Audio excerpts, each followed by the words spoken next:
प्राय जो लोग ये कहते हैं कि तीर्थों में ये एकाएक इतनी भीड़ बढ़ती चली जा रही है, जहां देखो, सीधी सी बात है, भौतिकवाद का प्रभाव जितना अधिक बढ़ रहा है, ये तो अब पूरा विश्व देख रहा है, समझ भी रहा है, कुछ दबी जुबान से, कुछ कुछ खुली जुबान से मानने भी लगा है कि ये भौतिकवादी विस्तार शांति नहीं उपलब्ध करवा पा रहे, अशांति बढ़ा रहे हैं। पूरे विश्व में तनाव बढ़ रहा है, दबाव बढ़ रहे हैं, अशांति बढ़ रही है, अराजकता बढ़ रही है। टेंशन शब्द कहां बहुत अधिक सुना जाता था, जो स्वामी जी ने कहा।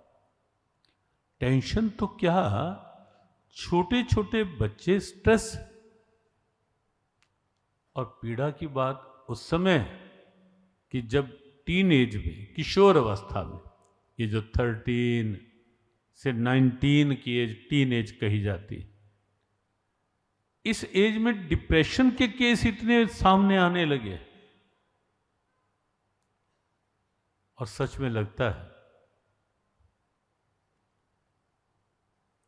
मेरे भारत का ये चित्र तो नहीं होना चाहिए था। जिस देश में गीता है, जिस देश में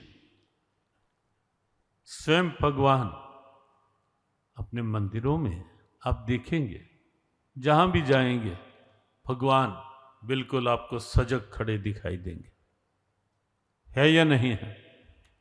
बिल्कुल सजग खड़े दिखाई देंगे। कल हमने भगवान पंढरीनाथ की बात की थी,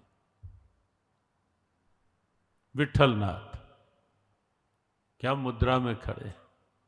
कहीं आप देखेंगे त्रिभंगी मुद्रा, बांकी मुद्रा, बांसुरी लिए हुए मुस्कुरा रहे हैं। और यहां द्वारकाधीश भगवान, हम पूरा विवरण कल या परसों लेंगे कि ये रण छोड़ राय, रण छोड़ के आए, लेकिन फिर भी वंदनीय है और फिर भी इतने आकर्षक हैं, इतनी दिव्यता है। तो गुजरात में अहमदाबाद से उस ओर एक स्थान है डाकोर, वहां भी रण छोड़ राय है, यहां द्वारकाधीश है। तो कई बार लगता है कि रण छोड़ राय का वास्तविक दर्शन वो वाला है या ये वाला है। बहुत लोगों को लगता है कि जो वास्तविक तत्व स्वरूप है वो ये है या वो है।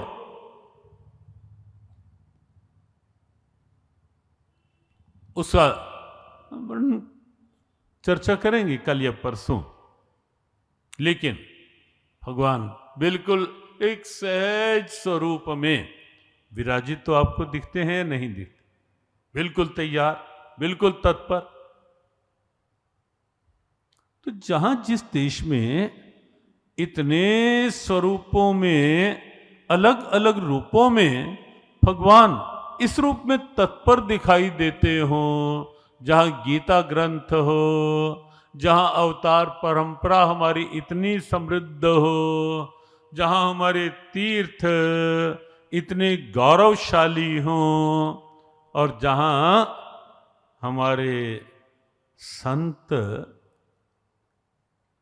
कितने भाव से कहीं पाठ, कहीं जाप, कहीं ध्यान, कहीं सेवा, कहीं सत्संग, कहीं सुमिरन, इसी सब में लगे हुए हों और लगाने के लिए लगातार तत्परता दिखा रहे हों। जिस देश के अंदर स्थान स्थान पर ऐसे वातावरण हो, वहां के किशोर, वहां के युवक यदि डिप्रेशन की स्थिति में जाते दिख रहे हैं, तो निश्चित रूप से विचार तो करना ही पड़ेगा ना कि किसके भरोसे हम सबल भविष्य के सबल भारत के निर्माण की कल्पना कर पाएंगे। किसके भरोसे? कैसे कर पाएंगे? आसान नहीं, लेकिन आसान हो सकता है।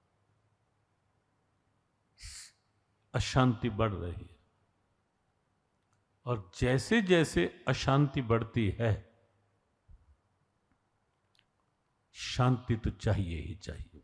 एक बात तो पक्की है, देखो, वृत्तियां जितनी हैं उसमें थोड़ी देर के लिए कोई रह लेगा, लगातार कोई अहंकार अपनी ईगो में नहीं रह सकता। कहीं ना कहीं छोड़नी पड़ेगी, तोड़नी पड़ेगी, झुकना पड़ेगा। नहीं झुकेंगे तो प्रकृति झुका देगी, परिस्थितियां झुका देंगे, परिस्थितियां उस अहम को ढीला कर देंगे। और क्रोध, कितनी देर कोई क्रोध के आवेश में रह लेगा? अंत में तो शांति चाहिए ना। कई बार होता है कोई घटना, कोई कारण एकदम अशांत कर देता है, अस्थिर कर देते है कोई घटना, और जब जीव बहुत रो भी लेता है, अंत में फिर लगता है कि बस महाराज जी, अब तो बस कुछ ऐसा बताओ मन टिक जाए, मन शांत हो जाए जैसे भी। क्यों? क्योंकि शांति जीव मात्र की स्वाभाविक मांग, स्वाभाविक मांग है। बिना शांति के नहीं जिया जा सकता बहुत समय तक। और जब लगता है कि संसार टेंशन दे रहा है, बढ़ा रहा है, तो तब लगता है कि चलो भगवान के पास चलें।